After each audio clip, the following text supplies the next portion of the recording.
Chapter 10, Microbes in Human Welfare. Besides macroscopic plants and animals, microbes are the major components of biological systems on this earth. Microbes are present everywhere in soil, water, air, inside our bodies, and that of other animals and plants. They are present even at sites where no other life form could possibly exist. Sites such as deep inside the geysers where the temperature may be as high as 100 degrees Celsius, deep in the soil under the layers of snow several meters thick, and in highly acidic environments. Microbes are diverse protozoa, bacteria, fungi, and microscopic animal and plant viruses, viroids, and also prions that are proteinaceous infectious agents. Some of the microbes are shown in the figures. Microbes like bacteria and many fungi can be grown on nutritive media to form colonies that can be seen with the naked eyes. Such cultures are useful in studies on microorganisms. In chapter 8, you have read that microbes cause a large number of diseases in human beings. They also cause diseases in animals and plants. But this should not make you think that all microbes are harmful. Several microbes are useful to man in diverse ways. Some of the most important contributions of microbes to human welfare are discussed in this chapter. Microbes in household production. You would be surprised to know that we use microbes or products derived from them every day. A common example is the production of curd from milk. Microorganisms such as lactobacillus and other commonly called lactic acid bacteria grow in milk and convert it into curd. During growth, the lab produce acids that coagulate and partially digest the milk proteins. A small amount of curd added to the fresh milk as inoculum or starter contains millions of lactic acid bacteria which at suitable temperatures multiply, thus converting milk to curd, which also improves its nutritional quality by increasing vitamin B12. In our stomach too, the lactic acid bacteria play a very beneficial role in checking disease-causing microbes. The dough, which is used for making foods such as dosa and idli, is also fermented by bacteria. The puffed up appearance of dough is due to the production of CO2 gas. Where do you think the bacteria of these fermentations come from? Similarly, the dough, which is used for making bread, is fermented using baker's yeast Saccharomyces cerevisiae. A number of traditional drinks and food are also made by fermentation by the microbes. Toddy, a traditional drink of some parts of southern India, is made by fermenting sap from palms. Microbes are also used to ferment fish, soybean, and bamboo shoots to make food. Cheese is one of the oldest food items in which microbes were used. Different varieties of cheese are known by their characteristic texture, flavor, and taste, the specificity coming from the microbes used. For example, the large holes in Swiss cheese are due to production of a large amount of CO2 by a bacterium named Propionibacterium shermani. The Roquefort cheese are ripened by growing a specific fungi on them, which gives them a particular flavor. Microbes in industrial production. Even in industry, microbes are used to synthesize a number of products valuable to human beings. Beverages and antibiotics are some examples. Production on an industrial scale requires growing microbes in very large vessels called fermenters. Fermented beverages. Microbes, especially yeasts, have been used from time immemorial for the production of beverages like wine, beer, whiskey, brandy, or rum.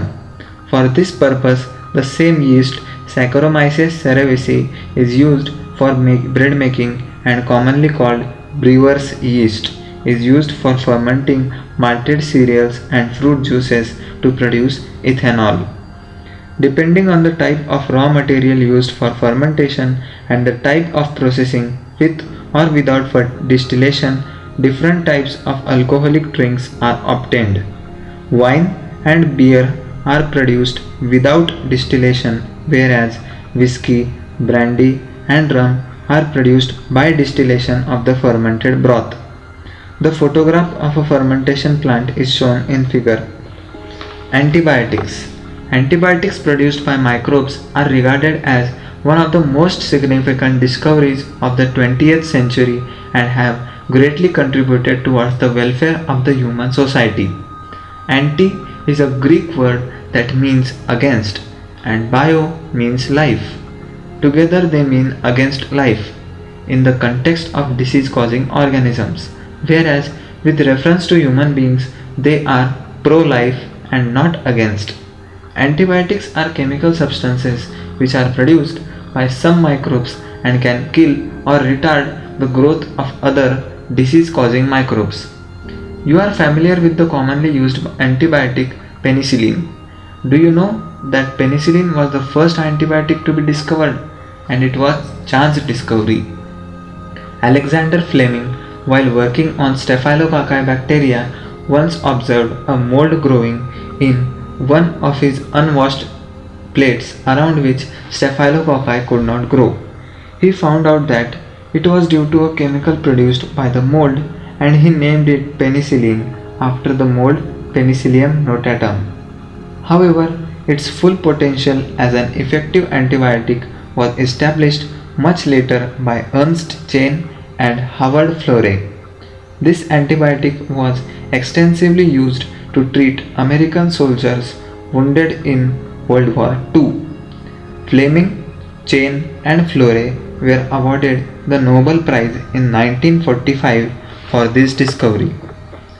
After penicillin, other antibiotics were also purified from other microbes. Can you name some other antibiotics and find out their sources?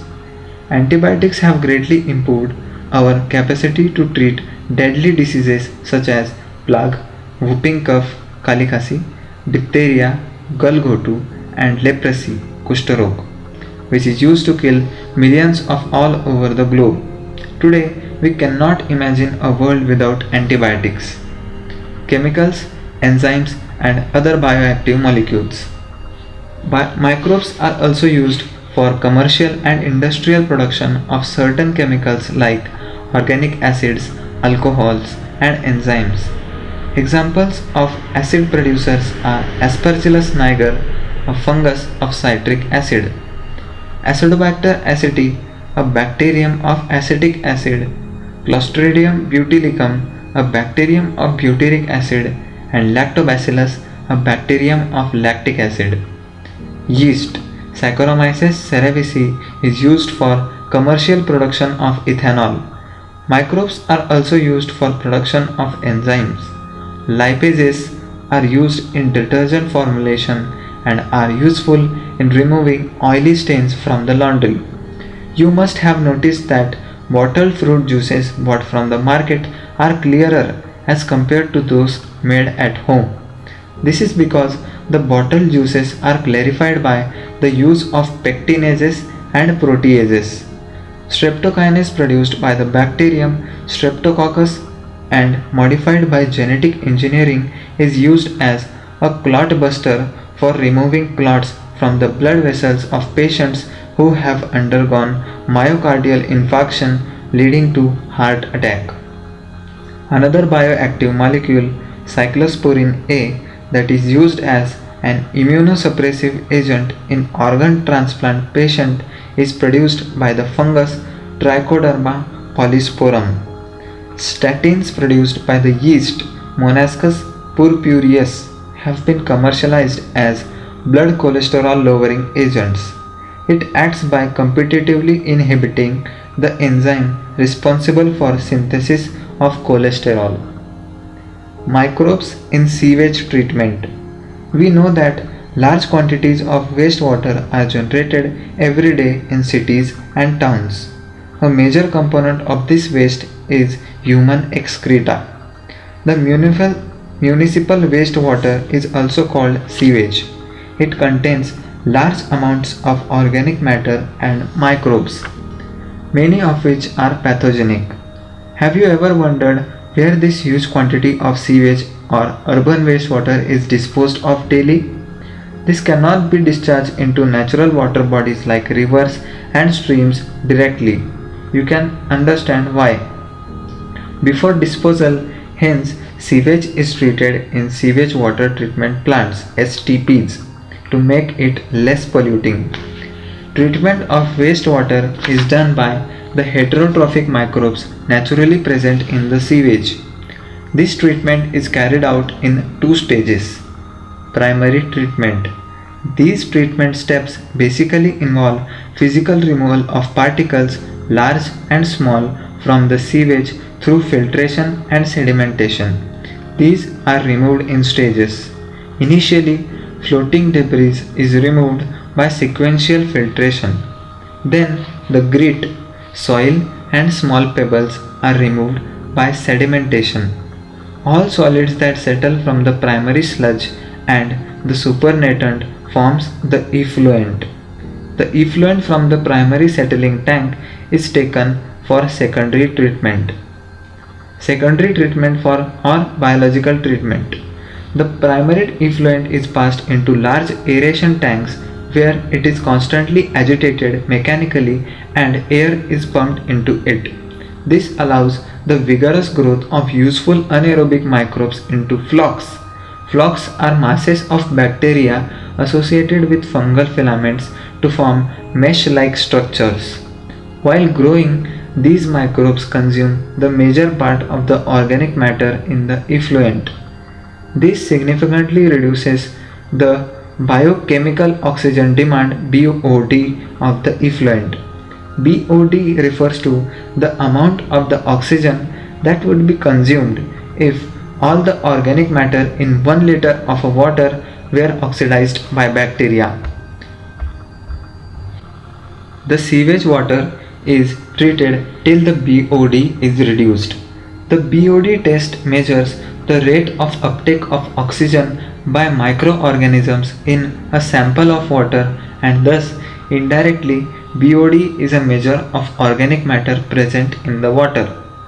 The greater the BOD of wastewater, more is its polluting potential. Once the BOD of sewage or wastewater is reduced significantly, the effluent is then passed into a settling tank where the bacterial flocs are allowed to sediment. This sediment is called activated sludge. A small part of the activated sludge is pumped back into the aeration tank to serve as the inoculum. The remaining major part of the sludge is pumped back into the large tanks for anaerobic sludge digestion. Here, the other kinds of bacteria which grow anaerobically digest the bacteria and the fungus in the sludge. During this digestion, bacteria produce a mixture of gases such as methane, hydrogen sulfide, and carbon dioxide. These gases form biogas and can be used as source of energy as it is inflammable. The effluent from the secondary treatment plant is generally released into natural water bodies like rivers and streams. You can appreciate how microbes play a major role in treating millions of gallons of wastewater every day across the globe. This methodology has been practiced for more than a century now. In almost all parts of the world, till date, no man-made technology has been able to rival the microbial treatment of sewage.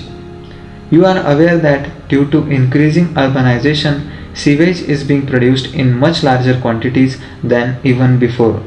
However, the number of sewage treatment plants has not increased enough to treat such large quantities. So, the untreated sewage is often discharged directly into rivers, leading to their pollution and increase in waterborne diseases. The Ministry of Environment and Forests has initiated Ganga Action Plan and Yamuna Action Plan to save these major rivers of our country from pollution. Under these plans, it is proposed to build a large number of sewage treatment plants so that only treated sewage may be discharged in the rivers. A visit to a sewage treatment plant situated in any place near you would be a very interesting and educating experience. Microbes in production of gas or biogas. Biogas is a mixture of gases containing predominantly methane produced by the microbial activity and which may be used as fuel. You have learned that microbes produce different types of gaseous end products during growth and metabolism. The type of the gas produced depends upon the microbes and the organic substrates they utilize. In the examples cited in the relation to fermentation of dough, cheese making, and production of beverages, the main gas produced was CO2. However, certain bacteria which grow anaerobically on cellulosic material produce large amount of methane along with CO2 and H2. These bacteria are collectively called methanogens, and one such common bacterium is Methanobacterium. These bacteria are commonly found in the anaerobic sludge during sewage treatment. These bacteria are also present in the rumen, a part of stomach of cattle. A lot of cellulosic material present in the food of cattle is also present in the rumen. In rumen, these bacteria help in the breakdown of cellulose and play an important role in the nutrition of cattle. Thus, the excreta, dung of cattle, commonly called gobar, is rich in these bacteria. Dung can be used for generation of biogas, commonly called gobar gas.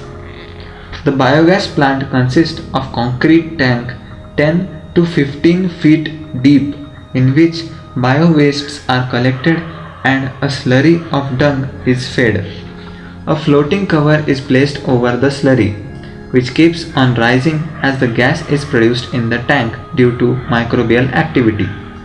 The biogas plant has an outlet which is connected to a pipe to supply biogas to nearby houses. The spent slurry is removed through another outlet and may be used as fertilizer. Cattle dung is available in large quantities in rural areas where cattle are used for a variety of purposes. So, biogas plants are more often built in rural areas. The biogas thus produced is used for cooking and lighting. The picture of biogas is shown in figure. The technology of biogas production was developed in India mainly due to efforts of Indian Agricultural Research Institute IARI and Khadi and Village Industries Commission KVIC. If your school is situated in a village or near a village, it would be very interesting to inquire if there are any biogas plants nearby. Visit the biogas plant and learn more about it from the people who are actually managing it. Microbes as biocontrol agents. Biocontrol refers to the use of biological methods for controlling plant diseases and pests. In modern society, these problems have been tackled increasingly by the use of chemicals, by use of insecticides and pesticides. These chemicals are toxic and extremely harmful to human beings and animals alike and have been polluting our environment, soil, ground, water, fruits, vegetables and crop plants. Our soil is also polluted through our use of weedicide to remove weeds. Biological control of pests and diseases. In agriculture, there is a method of controlling pests that relies on natural predation rather than introduced chemicals. A key belief of the organic farmer is that biodiversity furthers health. The more variety a landscape has, the more sustainable it is. The organic farmer therefore works to create a system where the insects that are sometimes called pests are not eradicated but instead are kept at manageable levels by a complex system of checks and balances within a living and vibrant ecosystem. Contrary to the conventional farming practices, which is often used for chemical methods to kill both useful and harmful life forms indiscriminately, this is a holistic approach that seeks to develop an understanding of the webs of interaction between the myriad of organisms that constitute the field, fauna, and flora. The organic farmer holds the view that the eradication of the creatures that are often described as pests is not only possible but also undesirable. For without them, the beneficial predatory and parasitic insects which depend upon them as food or hosts would not be able to survive. Thus, the use of biocontrol agents will greatly reduce our dependence on toxic chemicals and pesticides. An important part of the biological farming approach is to become familiar with the various life forms that inhabit the field, predators as well as pests, and also their life cycles, patterns of feeding, and the habitats that they prefer. This will help develop appropriate means of biocontrol. The very familiar beetle with red and black markings, the ladybird, and dragonflies are useful to rid of aphids and mosquitoes respectively. That means ladybird is used for aphids and dragonflies are used for mosquitoes. An example of microbial biocontrol agents that can be introduced in order to control butterfly caterpillars is the bacteria Bacillus thuringiensis, often written as BT. These are available in sachets as dry spores which are mixed with water and spread into vulnerable plants such as brassicas and fruit trees, where these are eaten by the insect larvae. In the gut of the larvae, the toxin is released and the larvae get killed. The bacterial released will kill the caterpillars but leave other insects unharmed. Because of the development of methods of genetic engineering in the last decade or so, the scientists have introduced Bacillus thuringiensis toxin genes into plants. Such plants are resistant to attack by insect pests. BT cotton is one such example, which is being cultivated in some states of our country. You will learn more about this in chapter 12. A biocontrol being developed for use of treatment of plant disease is fungus Trichoderma. Trichoderma species are free-living fungi that are very common in the root ecosystem. They are effective biocontrol agents of several plant pathogens. Baculoviruses are pathogens that attack insects and other arthropods. The majority of baculoviruses used as biocontrol agents are in the genus Nucleopolyhedrovirus. These viruses are excellent candidates for species-specific, narrow-spectrum insecticidal applications. They have been shown to have no negative impacts on plants, mammals, birds, fish, or on non-target insects. This is especially desirable when beneficial insects are being conserved to aid in an overall integrated pest management program, or when an ecologically sensitive area is being treated. Microbes as biofertilizers. With our present day lifestyles, environmental pollution is a major cause of concern. The use of chemical fertilizers to meet the ever increasing demand of agricultural produce has contributed significantly to this pollution. Of course, we have now realized that there are problems associated with the overuse of chemical fertilizers and there is a large pressure to switch to organic farming, the use of biofertilizers.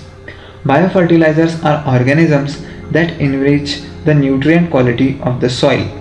The main sources of biofertilizers are bacteria, fungi, and cyanobacteria.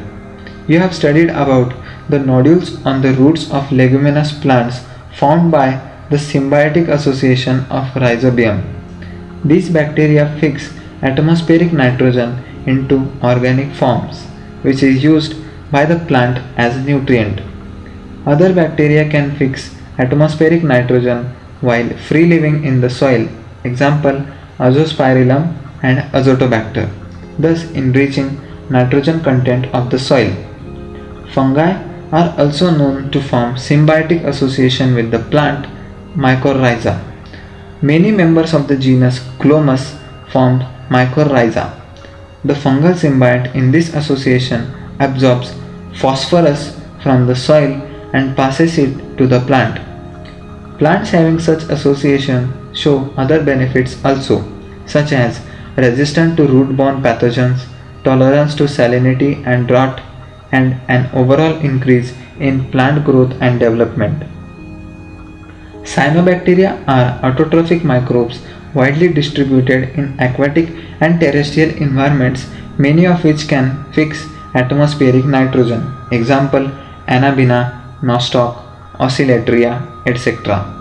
In paddy fields, cyanobacteria serve as an important biofertilizer. Blue-green algae also add organic matter to the soil and increase its fertility. Currently, in our country, a number of biofertilizers are available commercially in the market, and farmers use this regularly in their field to replenish soil nutrients and to reduce dependence on chemical fertilizers. Thank you very much.